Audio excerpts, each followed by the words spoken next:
Hey, I'm Sophia. Before we start, go grab a snack and get comfortable for a bit. These stories take their time, and they are told the way I'd tell a friend late at night. I really hope you enjoy them. This story has one update on it and my own opinion at the end. Comment and tell me if you agree. Let's begin. When my family laughed at my business idea, I built an empire that left them in shock. Which is why I'm now standing under a too bright spotlight, clutching a glass plaque with sweaty hands, staring out over a hotel ballroom where my entire extended family is sitting at a reserved table with their mouths literally hanging open. The Young Entrepreneur of the Year. The MC booms again, as if everyone didn't hear it the first time. Founder and CEO of Bloombox Collective, Emma Santos. My surname echoes through the speakers. I catch my mother's hand flying to her chest. My dad's eyebrows shoot up into his thinning hairline. My older brother, Daniel, squints at the giant screen where my face and my company logo are being projected like he's trying to see a glitch. My aunt leans over and actually mouths, "That's our Emma?" to my cousin, like there could somehow be another one on stage in the same green jumpsuit. I force my lips into a smile, knees trembling inside my heels. The plaque is heavier than I expected. My heart is pounding so hard I can feel it in my ears. My cheeks are hot and my palms are damp, and somewhere beneath all the adrenaline there's this small, savage little voice whispering, "You laughed. You all laughed." I grip the microphone with my free hand. "Hi," I say, my voice a little shaky at first. "I really didn't expect to be up here." The room chuckles politely. I glance over at the family table again. My mom looks like she's watching a stranger. My dad is straightening his tie like he's the one on stage. Daniel has that tight-jawed look he gets when someone else is getting attention. And suddenly I remember another table in another room 3 years ago. It was a Sunday lunch at my parents' house. The kind where my mom cooked enough to feed a small village just in case, and my dad wore his weekend polo, which was the same as his weekday polos but without a company logo. The TV was on in the background, muted, cycling through some business news channel. I was 24, working reception at a dentist's office, and absolutely hating every second of my life. Smiling at rude patients, booking other people's appointments, stapling things. It felt like keeping someone else's diary tidy while my own pages stayed blank. "Okay, I have an announcement," I'd said in that same dining room. My heart had been pounding then too, but for completely different reasons. My parents and Daniel looked up from their plates. My younger cousin Sophia stopped scrolling on her phone, which is how I knew it counted as a real announcement moment. "I'm going to start my own business," I said. Like, actually do it. Not just side hustle. Full-time. There was a beat of silence. Then my dad snorted. Not a delicate chuckle. A full-on, involuntary snort. My mum frowned. "What do you mean? Your own business?" I took a breath. "You know how I've been making those personalized gift boxes for people at work? And for your friends' birthdays and all that? I've been thinking about it a lot. There's this gap in the market for curated, ethical gift boxes that don't look like someone threw together stuff from the $2 shop. I've got a name and some mock-ups, and I've been talking to suppliers and—" Daniel cut in, laughing. "You mean the little boxes with the candles and tea and those ugly socks?" "They're not ugly," I said, flushed. "They're hand-knitted." "And how exactly are you going to make a living off socks and candles?" he asked, stabbing a piece of roast potato. "You know there are, like, actual careers, right?" My dad shook his head, amused. "Is this because you're bored at the dentist place?" Everyone hates their job at 24. That's what being 24 is. You don't throw away a stable income to play Etsy shop. "It's not an Etsy shop," I protested. "I mean, maybe I'll start there, but I want to build something real. Corporate gifting, subscription boxes, bridesmaid proposals, client thank yous. People pay good money for this stuff if you do it right. I've run some numbers. If I can get just—" My mum waved her hand. "Sweetheart, you're creative, that's lovely. But a business? You don't know anything about running a business. You're not that type." That type. My stomach had twisted. "What type?" Daniel smirked. "You know." The type that didn't nearly fail year 10 maths. Sophia snorted into her drink. I could feel my face burning. I didn't nearly fail. I got a C. Exactly, my dad said, laughing like it was all a joke. Look, Mija, it's cute that you're excited. But leave empires to people who studied finance, okay? Find a proper path. You have dental reception experience now. That's something you can build on. Maybe you could do a certificate in practice management. I remember staring at my plate, appetite gone. My dreams suddenly feeling like a balloon someone had let go of, shriveling at the ceiling. I'm serious, I said quietly. I'm going to do it. Of course you are, my mum said in the placating tone she used when I insisted I'd start going to the gym. Maybe start by selling to friends. See how it goes. It'll be a nice hobby, Daniel added. Just don't quit your day job. They all laughed then. The exact kind of laughter that gets seared into your bones. Not the affectionate kind. The dismissive kind. That night I went home, opened my laptop and registered the domain name anyway. Bloombox Collective. It started small, obviously. Spoiler. I didn't wake up the next day with a fully formed empire and a warehouse full of aesthetically pleasing cardboard. I started in my cramped sharehouse bedroom with one cheap IKEA shelf, a second-hand label printer, and way too many Pinterest boards. I worked reception 8:30 to 5, then came home and spent my nights designing product mock-ups, DMing local artisans about wholesale prices, and Googling things like, what the hell is an aita?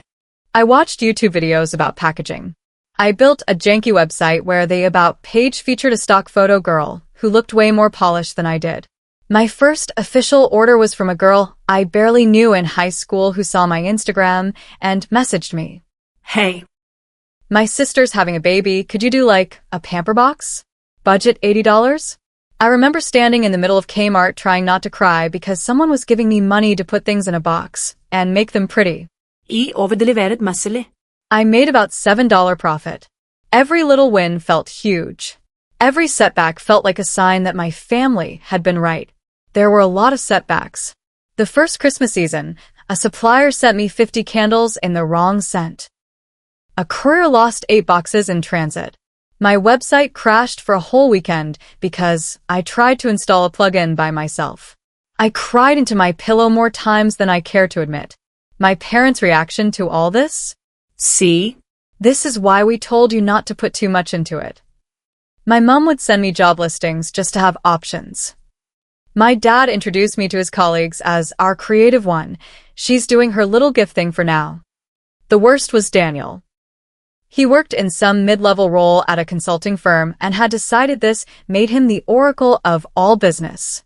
At a family barbecue, he asked, loudly enough for everyone to hear, so, CEO, how many millions you pulling in with the soap baskets? It's gift boxes, not baskets, I said, trying to keep my cool. And it's going okay. I've got a few corporate clients now. Corporate, he echoed, grinning. As in you sold 3 boxes to Karen from accounts for Secret Santa? Everyone laughed. I forced a smile and took a very long sip of my drink, so I wouldn't say something I'd regret. Inside, something steely was forming. That night, I went home and opened my spreadsheet. I looked at the numbers properly for the first time, instead of just vibes and hope. And I realized something. If I could land even one moderately sized recurring corporate client, like a law firm doing quarterly staff gifts, I could actually replace my reception income within a year. The thought was terrifying. And electrifying. So I made a plan. A proper one this time. Targets, timelines, costings. I booked a stall at a small business expo with money I absolutely could not afford to lose. I updated my branding so it didn't look like it had been created by someone who still lived at their parents' house. I didn't, but that's how it felt. I listened to podcasts hosted by female founders on my commute until their voices replaced my family's in my head. The expo was brutal. I stood in a too-stiff blazer for 8 hours, smiling until my face hurt, shoving free sample cookies at strangers who mostly wanted the tote bag, not my business card. But in the last hour of the last day, a woman from a mid-sized marketing agency stopped by, liked my stuff, and said, "We're always looking for good client gifting suppliers." Do you have a corporate catalog? Yes, I lied. Absolutely. She gave me her card. I went home, stayed up until 3 a.m., and made a corporate catalog from scratch. That agency became my first proper corporate client. Then one of their clients became a client. Then someone's HR friend reached out. The orders grew from 5 box runs to 50 box runs. I hired a casual helper, then another. I cut back my hours at the dentist. My parents freaked out. You're giving up stability, my mom said, wringing her hands. I'm building a different kind of stability, I replied, but my voice shook. When I finally quit the reception job completely, my dad actually refused to talk to me for a week. Daniel sent me a LinkedIn message with a link to an article about why most startups fail in the first 2 years.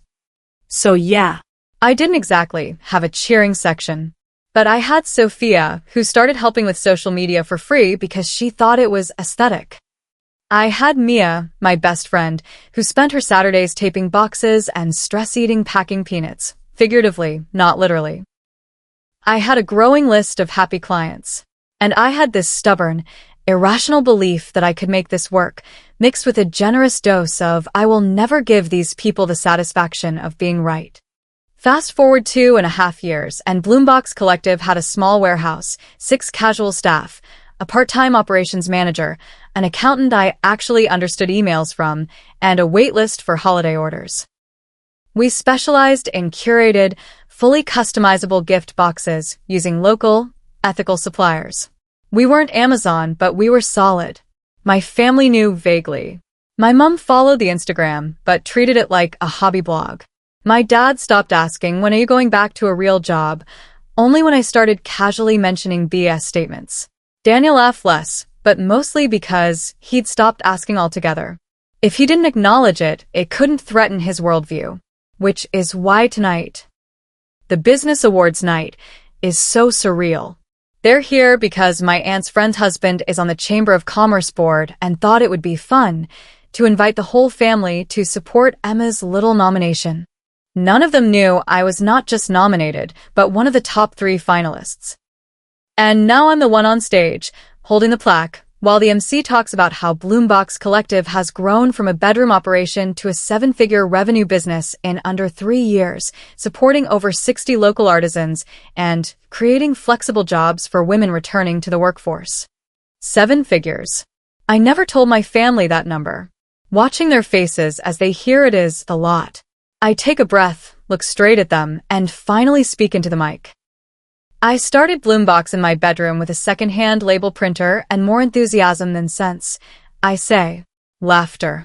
I didn't have investors or a business degree. What I did have was a whole lot of people who thought it was a cute little phase. My family shifts uncomfortably. And, honestly, I add letting myself smile. That helped. Because every time someone laughed, I went home and worked another hour on the thing they couldn't see yet.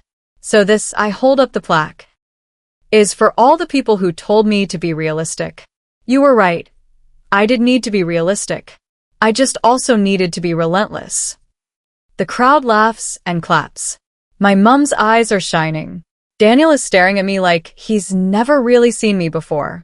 For the first time in my life, I'm not the punchline at the family table. I'm the one holding the mic. That feels like a pretty good place to stop the story for now. Okay, pausing here because this is already a chef's kiss arc of You'll Never Do It, to please welcome our award-winning founder. First off, OP. Absolute weapon. Not in the flashy Instagram girl boss way, but in the quietly terrifying way of someone who remembers every condescending laugh and uses it as kindling. She doesn't go nuclear on her family, she just goes home and opens Excel. That's villain origin story energy turned into healthy capitalism, and I respect it. The parents. Classic risk-averse, immigrant energy light parents. Even if they're not actually immigrants, the vibe is there. Their biggest crime isn't cartoon villain cruelty, it's the death by 1,000 little jabs. Cute hobby. Real job. You're not that type. It's the kind of dismissal that doesn't leave bruises but absolutely rewires your brain. They thought they were protecting her from failure. Instead, they just made sure she had to succeed despite them, not with them. Daniel, however, gets his own category. He's not just skeptical, he's actively mean about it. There's a big difference between, hey, I'm worried about your finances, and how many millions you making with the soap baskets? He sees her potential as a threat to his fragile, I'm the business person in the family identity. Iconic ego fragility. And then the awards night twist? Delicious. Not petty, just poetic. The revenge is entirely incidental. Opie didn't build a 7-figure business to show them up, but watching their faces when the MC says empire is certainly a pleasant side effect. Anyway, let's hit the update, because you know the family follow-up conversation after that night is going to be messy and fascinating. Hi again, it's been a few months since the awards night, and yes, the post-Empire laughter fallout has been interesting. The night of the awards, after the ceremony, there was a little mingling thing with canapes and cheap champagne. I was cornered by 3 different people wanting to talk partnerships, 2 suppliers begging me to take more stock, and a woman who said her daughter just loves making candles and could she join my collective. I kept catching glimpses of my family huddled near the back, like a nervous flock of birds. My mom was clutching the program like a rosary. My dad had that look on his face he gets when he's trying to act casual, but is internally spiraling. Daniel scrolled on his phone in that way that screams, I am too cool to be impressed, but also I haven't processed this yet. Eventually, my aunt dragged them over. Our little Emma, she said, a little too loudly, kissing my cheeks. We had no idea you were so important. I'm not important, I said, because instinct. Just doing my thing. My mum shook her head, eyes already wet. You didn't tell us, she said. You never told us it was this big. I took a sip of champagne to give myself a second. I tried, I said softly. You called it a hobby. She flinched. My dad cleared his throat. Well, he said gruffly, clearly we underestimated you. Sophia popped up then, bless her, and went. She literally told you she was quitting her job for this and you had a meltdown, Tito. Not helping, I muttered, but also a little helping. Daniel finally spoke. 7 figures? He asked, eyebrows raised. That real or just award show fluff? It's revenue, not profit, I said. But yes, it's real. He gave a short, disbelieving laugh. Wow. So you really did it? Yeah, I said. I really did. There was this odd silence where everyone seemed to be reloading their mental image of me. Eventually, my mum hugged me so tightly, I almost dropped the plaque. We're proud of you, she said into my hair. We didn't understand, but we're proud. I wanted to soak in that. I also remembered every time she'd forwarded me job ads with good benefits. Both things were true at once, and holding them together was weird. The weeks after the awards night, my phone blew up. Not just from press and potential clients, but from family. My mum started texting me screenshots of my own interviews like, look, you are in the paper. My dad forwarded the awards live stream link to every relative in his WhatsApp list with captions like, our daughter the entrepreneur. He also, and I cannot stress this enough, retroactively edited history in his head. You always had that business spark, he told me on the phone one night. Remember when you used to sell friendship bracelets in primary school? I knew then. I bit back the urge to say, you literally told me last year that I wasn't that type. Some battles aren't worth fighting. Daniel was different, quieter. That same week, he asked if we could grab a coffee to talk shop. We met at a cafe near my warehouse. He showed up in his work chinos, sleeves rolled up, doing that performative casual thing corporate guys do when they want to seem approachable. So, he said, once we'd both ordered. I'll admit it. I didn't think you'd pull this off. No kidding, I said. He winced. Yeah, I was a jerk. I looked at him carefully. The old me would have rushed in with no, you were just worried about me. The new me let the silence sit. I was projecting, he continued. Honestly, I hated my job, but I've always been too scared to leave the corporate ladder. Seeing you try something so uncertain freaked me out, made me defensive. That doesn't excuse you mocking me, I said, but my tone wasn't as sharp as it could have been. I know, he said. I'm sorry. I really am. There it was. An actual apology, not a half-hearted, if you were offended. I appreciate that, I said. He hesitated. Also, I've been thinking of starting something on the side. Consulting for small businesses. I was wondering if you'd ever want advice on scaling or investors or if you... I held up a hand, laughing. If you're asking if I want my older brother as my business consultant, absolutely not. He looked offended for a second. Why not? Because I already built this without you, I said. And because the minute you become my advisor, you'll feel entitled to an opinion on everything from my packaging to my hiring decisions. I love you, but I don't want to work for you by accident. He opened his mouth, then closed it. Then, to my surprise, he laughed. Okay, that's fair. We talked for another hour. Not about synergies or verticals, but about burnout, about how weird it is to realize your parents are just people who are winging it, about how we both felt like we had assigned roles in the family. He's the successful one, I'm the artsy one, and how constricting that was. Leaving that coffee, I didn't suddenly trust him with my cap table, but something had shifted. He wasn't the smug consultant brother anymore. He was just a man in his 30s who was realizing his little sister had lapped him in courage. A few weeks later, I invited my parents to see the warehouse. They walked in slowly, looking around like tourists. There were shelves stacked with boxes, a packing station buzzing with 2 staff members, a corner with samples laid out. My operations manager, Tash, waved. "This is all you?" my mom whispered.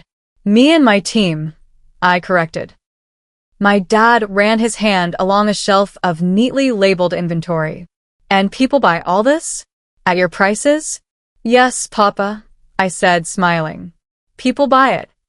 He nodded slowly. "It's impressive." He turned to me. "I'm sorry I didn't see it earlier. I just wanted you to be safe." "I know," I said. "But safe and small aren't the same thing." He actually teared up.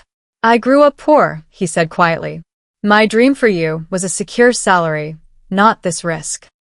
"My dream for me was not crying in the staff bathroom because a patient yelled at me," I said gently. "We both got what we wanted in different ways." We hugged in the middle of the warehouse, between shelving unit A and the bubble wrap. It felt like some kind of weird, deeply millennial healing ritual. As for the extended family, Sophia has become my unofficial Gen Z focus group and part-time content creator. She loves telling people, "I was in the room when they all laughed, just so you know." My aunt now introduces me at parties as our entrepreneur, which would annoy me if it didn't also come with referrals. There's still a little bitterness mixed in with the pride. At Christmas, my mom made an offhand comment. "We always knew you'd do something big." I raised an eyebrow. "That is not how I remember it." She sighed. Fine. "We were scared, and we were wrong. Will you let us be proud now? Or will it always be punishment?" That stopped me. Because here's the thing. If I kept them in the role of villains who laughed forever, I get to stay in the role of vengeful underdog forever too. And I don't want my whole identity to be the girl whose family didn't believe in her. I want to be the woman who believed in herself anyway. So I'm trying to let both truths live together. They hurt me, and they're learning. They doubted me, and now they cheer. They laughed at my idea, and now they brag to their friends about my empire. The empire, by the way, is still growing. We just signed a contract with a national company to handle all their onboarding welcome kits. I hired 2 more staff. I'm looking at a second location next year. Sometimes, late at night, when the warehouse is quiet and all the little indicator lights are blinking in the dark, I stand in the middle of it all and think about that Sunday lunch. About the girl with the balloon dream shrinking at the ceiling. If she could see me now, I think she'd be proud. Family approval or not. Time for the post-credits commentary.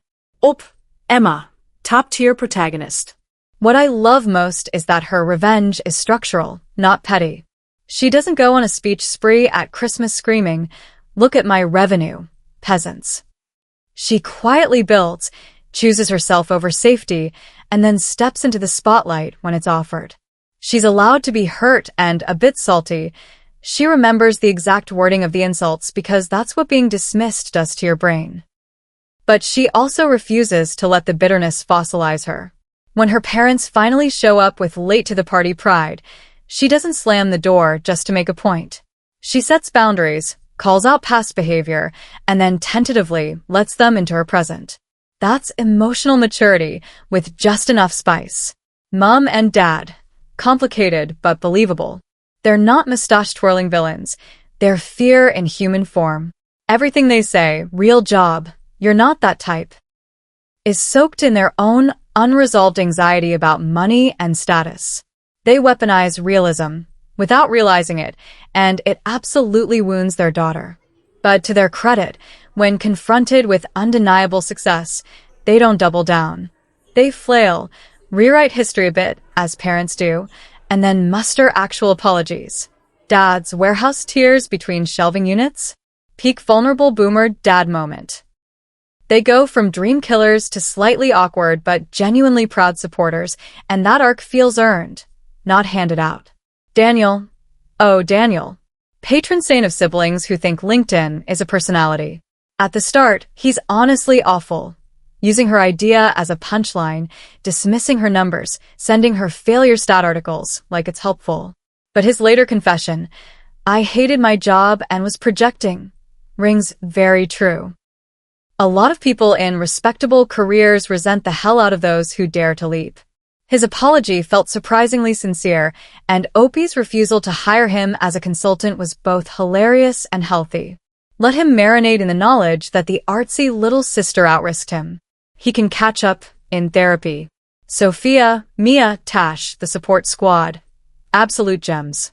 They represent the quiet counterweight to family doubt, the people who don't need a plaque or a seven-figure number to believe in you. Sophia calling out Tito at awards night and later proudly recounting the laughter era is iconic historian energy. Mia taping boxes and eating metaphorical packing peanuts, Tash running ops, all create this sense that Opie's empire isn't just her triumph, it's a web of women supporting each other. Overall verdict. This story slaps because the empire isn't built out of spite alone. Spite lit the match, sure, but discipline, creativity, and community kept the fire going. The family's punishment isn't exile.